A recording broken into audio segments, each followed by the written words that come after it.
meron daw siyang ibibigay na sapatos. Ibibigay ko na lang sa asawa ko. So ako ang nagwagi. So ikaw ang nagwagi.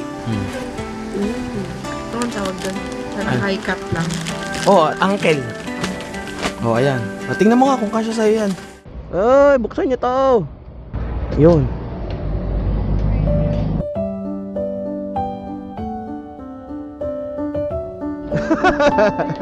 Aba, may pa ganon.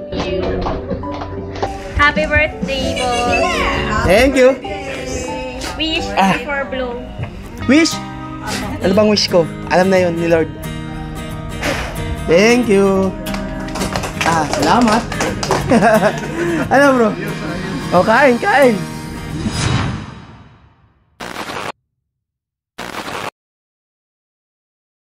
Time check, 6:53 ng gabi. At kanina ay may pinuntahan ako. May kukwento ako sa inyo. At napakasaya ko ngayon. Sobrang saya, as in iba yung pakiramdam. Sobrang tuwa. At alam ko na hindi lang ako yung magiging masaya, kundi pati rin kayo. Tsaka rin ang asawa ko. Ang dilim talaga dito sa likod namin. Nasira na kasi isang solar light dito. Natanggal. Kailangan kong umano pa ng solar light. Lalo dito sa amin, sa pinagpaparadahan ni Bisti, dumilim kasi yung isang solar light dito, yun, nasira na. Kaya pag ano ko rito, lagi madilim. Kailangan ko lagyan ng ng ilaw. May dala ako pakita ko sa inyo pagpasok ko sa loob. Hi! Wag maingay. Shh! Andito na, daddy. Asan ang mami? Andiyan na yung order ko? Asan? Dumating na yung order ko na sobrang dami ayan. Dami nyo ng sausage iba-ibang flavor yan may pang merienda na kayo. Hi Coffee, ang galing tumayaw ang galing Pakitang gilas ka na naman galing ito na naman yung dalawa bumaba ka na dyan. Wag na mag-away. Meron akong pagkain, madami. Meron akong pagkain, madami. Meron akong pagkain, madami. Si Jack Dahil matakaw ako, natataranta ako. Hindi alam kung kakain o makikipag-away. Dahil madami ako sausage. Ito wow! Dami! Dahil matakaw ako, hindi na ako makikipag-away. Hindi na malaman kung kakasta o ano. Hindi pa talaga bukas. Dahil matakaw ako, yan. Dahil matataranta ako. Dahil matakaw ako. Yun lang pala ang sagot sa'yo para di ka makipag-away Ang dami! No! Hindi mo, hindi magkamayaw. Diba? Taranta ko. Baba dyan, kaya naman. Wow! Ito na, makapag-away o kakain? Kakain. Bubuksan ko na. Wow! Ito na ang sausage. Ay! May nahulog! Minahulog ako ni Jarvis. Wow! Ay! May balat pa na! Ano to? Buksan mo nga to. Kung ano yung dinala na yan. Wala man ako order na yan. Hindi ko rin kung alam kung ano yan. Para makita natin. Malay mo naman malaking tulong sa atin yan. Ano mo ka? Ano? Parang secure na secure.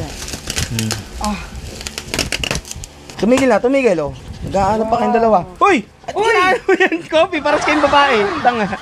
LED solar light. Tingnan mo kung ano yan. Yan yata yung meron nag-aano sa akin, nagme-message sa Shopee na solar light. Di magagamit kayo sa likod, tamang-tama Para pagdating ng ng gabi, pag dumarating tayo dun sa garahe, meron na tayong ilaw. Mas maganda dito sa yung sa taas ng gate. Laki. Floodlight pala yan tapos, asan yung pinaka-solar nito? Remote lang. Nasaan yung solar nito? Ito, merong dito yata ilalagay yung solar Baka nandun sa kabilang box. Sige, tingnan muna natin. Tatlo pala. Meron pa ulit isa pang light. Ito, mas malaki. Ah, ilaw din. Ilaw din. Ito yung LED. LED din eh. Pare-pares. Iba-iba nga lang size. Parang yan, sinasabit. Yung parang... Ang hinahanap ko kasi, yung mismo solar. Hindi kasi siya macha-charge nang wala mismo yung solar panel. Okay, wait. Kasi, eto hula ko, may built-in battery na yan sa loob. Kung saan yun yung magiging gagamitin. Yung battery. Oh, battery na remote to. May pang-mount. Ito yung mga screw. Oh. Sige, tingnan mo muna kung ano pa inaan dyan. Ito na yung panel. Sigurado ka? Ay, tingnan muna natin. Picture eh. Dalawa pa. Hindi mo ito in-order. Hindi. Sabi niya nga papadalan daw ako. Oh, ilaw na naman. Ilaw na naman. Ilaw na. Ang dami nating ilaw naman. Ay, pamayaman. Parang ano to Yung dito. Ito may kasama. Ito may separate. Ito yung kasama. Ayan, may kasama talagang solar Ito, panel. yung dalawang box wala. Tapos ayun, merong yung pang-mount. Pati nga ng dugtungan. Ito nga yung... Mababa. Kasi Ito nga yung may pandugtong. para ito sa loob. Para ito sa labas. Sa kubo, pwede no? Oo, pwede. Matutuwa ang nanay ko nito. Magkakaroon na ng ilaw yung aming kubo. Tingnan natin. Ayan, solar. Ayan. Solar panel. Sige, tingnan mo. Mukhang ito yun. Dalawa. Dalawa. Ayan na nga, yung solar panel na kailangan doon sa dalawa. Hindi ka sure. Ilaw na naman! Ilaw bagang. Ano mo? Solar panel. Ano? Soral? Solar panel. Ayan. I-edit out yun. Ay siya, iano ko na yan. Itago mo na yan. At yan, pagka ilalagay ko na yan doon sa likod para na sa ganun. Pagka umuwi ng gabi, meron tayong ilaw doon. Ang dilim eh. Wala tayong makita lagi pagka dadaan doon eh. Tiyempong-tiyempo naman kanina, nung sinasabi ko sa inyo na walang ilaw at madilim doon sa garahe namin dahil nga nasira na yung isang solar light doon sa may poste, sakto naman dating, no? Talaga namang God will always provide. So, lahat ng mga solar light na to at saka solar panel sa Shopee. So, ilagay ko na lang sa comment section ng video na to kung saan nyo pwedeng mabili itong mga solar light at solar panel na to. Tapos, kapag bumili ka pa ng solar light sa kanila or solar panel, meron ka pang warranty card. Free replacement service. Yun ang kagandahan dito. For 1 year. Basta meron silang service na free replacement kapag under warranty pa yung binili ninyo sa kanila. At eto, yung dala ko kanina, ipakita ko sa inyo. Kaya gabi na ako nakauwi kasi kanina ay may tinagpo ako na tao at isa siyang subscriber. So, bali matagal na siyang nag-message sa akin bago pa magpasko and bago mag-New Year. So, dahil marami tayong schedule and marami akong ginawa, hindi muna agad ako nakapagkita. So ngayon, after naming umuwi dito sa bahay, tinanong ko si sir kung hanggang kailan pa siya dito kasi sa ibang bansa siya nag-i-stay na sa Canada. So kaninang maga, nakapagkita ko sa kanya sa Santa Rosa. Meron daw siyang ibibigay na sapatos, which is hindi ko rin alam kung kakasya ba sa akin. Sabi ko naman, kung halimbawa hindi man magkasya, ibibigay ko na lang sa asawa ko. So dahil hindi siya kasya, So ako ang nagwagi. So ikaw ang nagwagi. Kung sana kasya sa'yo Tapos maraming salamat nga pala muna syempre sa Impression Print Shop dahil dumaan na rin ako sa shop para kunin yung ating mga stickers. Ayan holographic na Ganda no. Tapos ito HL. Yan. And shoutout din nga pala kay Sir Jonathan na nakita ako sa mismong Dasmariñas, Cavite. And syempre, di natin palagpasin na bigyan natin siya ng sticker. Kumbaga kahit paano sa sticker na binibigay ko sa mga nakakakilala sa atin, na mga subscriber, malaking kasiyahan na yun para sa kanila. Kaya maraming salamat bro sa laging panonood, Sir Jonathan. Di rin kasi kami nagtagal at yun nga, babiyahin na rin ako pa uwi agad. So yung kinita ko ay si Sir Lito Reyes. Maraming salamat Sir Lito Reyes sa binigay niyo pong sapatos at etong bag na tank bag to actually, pang sa mga big bike na merong tangke. Pero kanina dala-dala ko na siya, doon ko siya inilagay mismo sa may top box. Pwede naman, inilagay ko na lang doon. May tali naman kasi siya. So dito nakalagay yung sapatos. Ito is riding shoes. So sayang naman kasi wala rin naman riding shoes ang asawa ko, kaya sabi ko sa kanya na lang. Sana kumasya sa'yo. Tingnan mo. Ito ang tawag doon. Parang high cut lang. Uncle. Ayan. Tingnan mo nga kung kasya sa'yo yan. Mukhang kasya naman sa'yo Parang ako yung magiging winner. Malaki din. Pero testing mo muna. Para makita rin ni Sir Lito na okay sa'yo. Anong? Size 8.5. 8.5. Sakto? Yes! Sakto dito? Hindi naman. Pero, okay. Wow! Kasi alam nyo naman, pagka nagra-ride, kailangan naka-proper riding shoes ka talaga. Ganun talaga. So, bala ko rin naman talagang bilhin ng asawa ko. Buti na lang si Sir Lito, merong Perfect. binigay sa akin. Perfect. Ay, di mo kaya. Oh. Ay, sakto nga lang. Siya ang nagwagi. Oo. Tapos yung isa. Ganun pala ang feeling pag riding shoes. Anong feeling mo? Komportable siya, pero matigas siya sa... Oo, matigas talaga yun pag riding shoes. Hindi siya yung tipong pagka humakbang ka ng gano'n, magbabaluktot. Bago pa nga yan. Hindi pa niya gaano nagamit yan. Parang hindi nga nagamit totally. Pag magra-ride na kami, meron ka ng sapatos, di ba? Wow! Ang ganda. Nice. Icon yung brand. Alam mo na, ay siya. Tago mo na, sa'yo na yan. May nagwagi. Pero syempre, meron din ako. Ito, kwento ko lang muna sa inyo. Actually, yan lang talaga yung mismong sapatos na ibibigay sa akin ni Sir Lito. So ngayon, doon sa place na kung saan kami nag-meet up sa may parting Santa Rosa, sa Eton City, sa may New Valley. So katabi nyon is yung tindahan ng mga riding gears, which is ang pangalan Moto Market. Alam nyo naman lahat siguro ng mga taga dito sa atin, Moto Market is sikat na bilihan ng mga riding gears yan. So ngayon, ako, plano ko na talagang bumili ng sapatos na gagamitin ko para sa level 2 ng Cordillera. So ngayon, nung tumitingin-tingin ako sa Moto Market, nakakita ako ng sapatos na gusto ko. Ngayon, meron naman akong pera, kaso hindi naman siya enough para bilhin yung mismong sapatos. So sabi ko sa mismong naandon, yung nag-a-assist, sabi ko, Sir, pagkano balikan ko na lang. Sana naandyan pa yung mismong sapatos. So palabas na kami ng mismong Moto Market store. Si Sir Lito, biglang nag-offer sa akin na sabi niya, kunin mo na. Sabi ko naman, Sir, pagbalik ko na lang kasi wala pa nga akong dalang pera.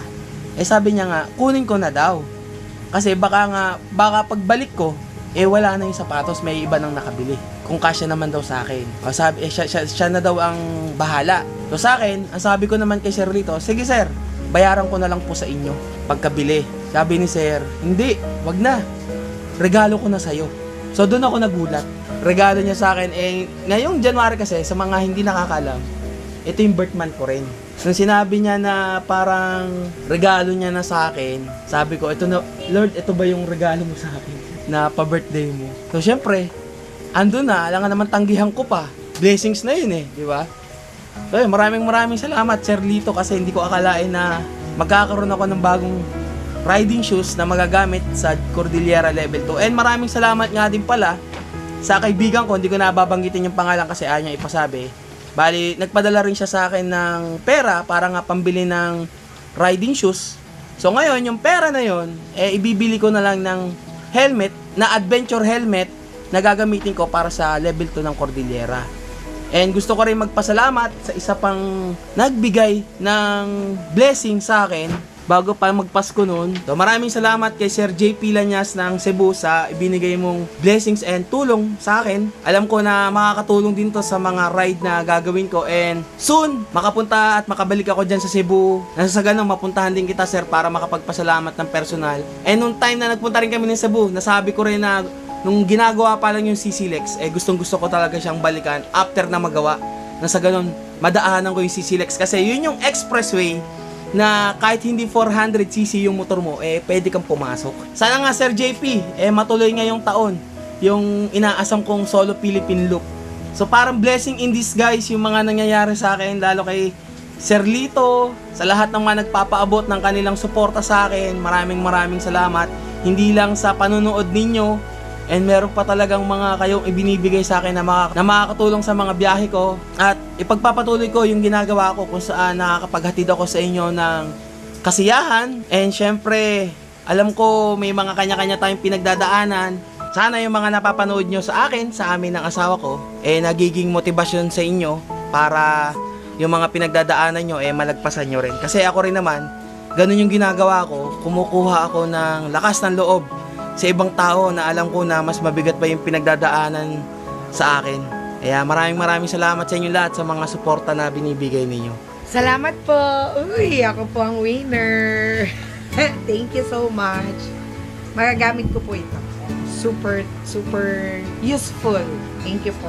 At syempre gusto ko rin makita ninyo yung regalong binigay sa akin ni Sir Lito Reyes. Maraming salamat, Sir Lito, and sa asawa niyo po, maraming salamat sa laging panonood niyo sa amin. Gusto ko ding matingnan. Kanina pa ang tagal mo. Ay, ikaw na magbukas. At syempre ako, nakita ko na yan eh. Kunyari nagising ka. Kunwari hayag. Kunyari, gusto ko yung pag nagbablog. Nagugulat naman yung sila Kopi sa ginagawa mo. Gusto ko yung mga ganong unbox. Tapos, wow! Oh. Uy, laki. Parang hindi to bagay kay Misty. Ha? Hindi bagay? Parang hindi ba?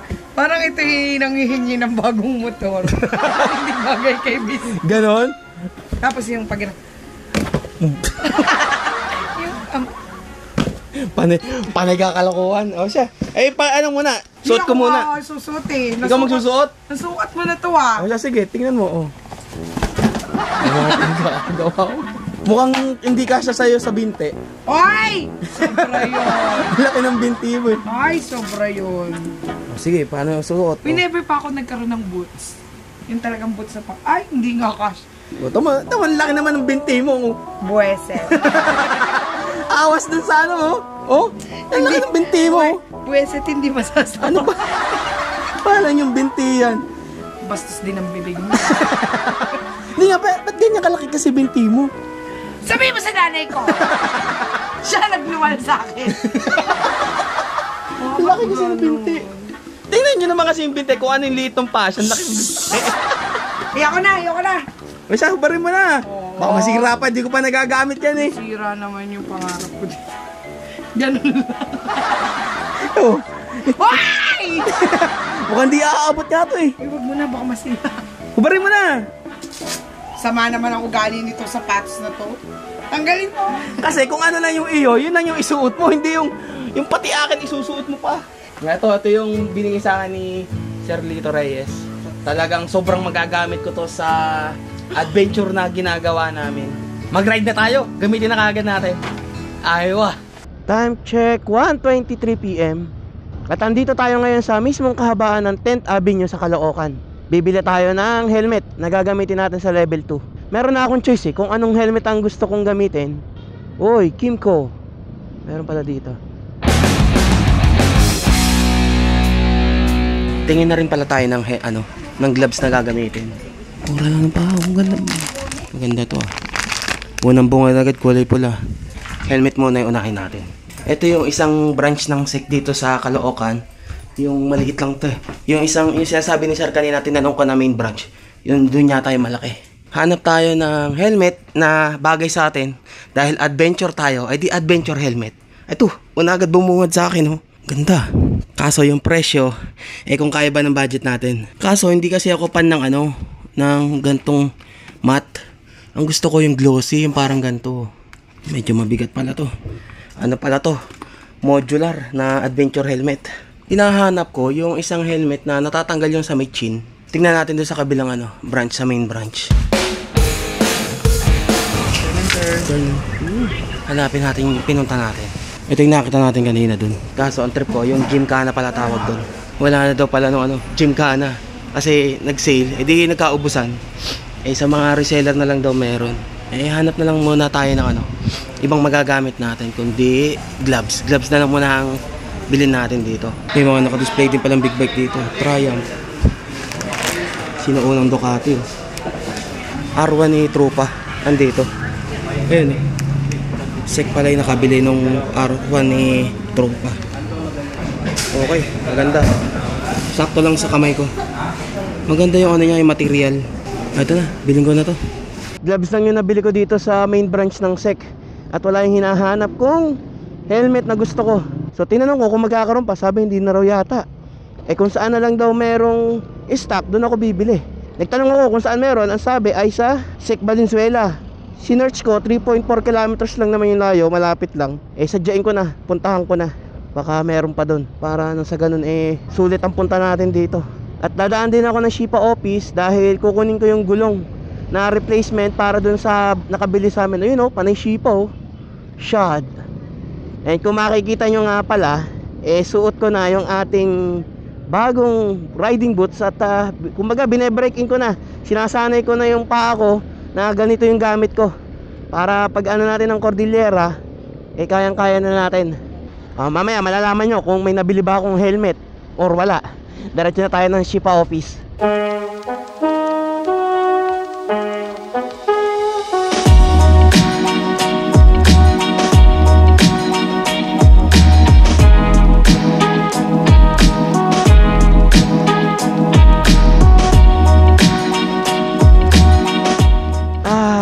Dito na tayo sa office.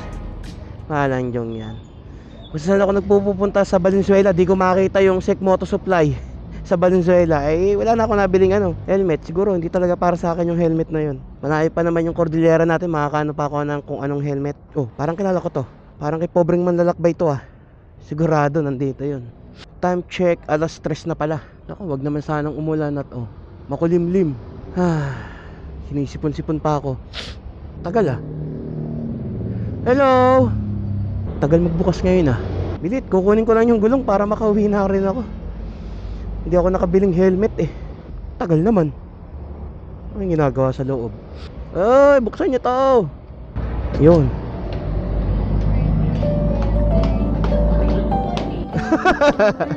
Aba, may pa ganon.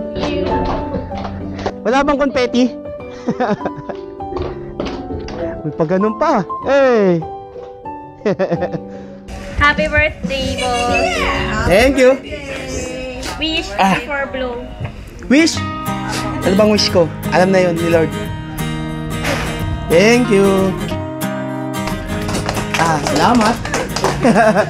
Ano bro? Kain. Kain ulit ng cake. Sige, kain lang. Baunin mo na sa camping. Oy, thank you Sino bang bumili? Si boss. Si boss. Maraming salamat kay boss. Akala ko charge sa akin Bye-bye, ma'am. Thank you. Happy birthday din pala. Wait. Bye-bye, Ma'am Myla. Si Ma'am Marga. Ma'am, bye-bye po. Thank you. Bro, thank you. Ma'am, thank you po. Nagsi-CR pa ba? Pasabi na lang, mas na ako Sige. Salamat sa cake. Ano bro? Pasantaan na muna ako. Sige bro. Sir, maraming salamat. Thank you. Ano bro? Kita-kits na lang. Huwag naman sanang uulan. Ang dala ko ngayon ay 2 upuan para sa camping. Tsaka replacement tire. Thank you Lord sa lahat ng blessings na natatanggap ko ngayon, natatanggap namin. Maraming salamat. At least hindi na sayang yung pagpunta ko ngayon dito sa Manila. Wala man tayong nabiling helmet. Meron namang advanced birthday cake na sinurprise sa akin ang Shipam. Maraming salamat boss. And sa buong Shipam. Ay siya, tayo uuwi na rin naman. So ride safe and stay safe sa inyong lahat. God will always provide. Aywa.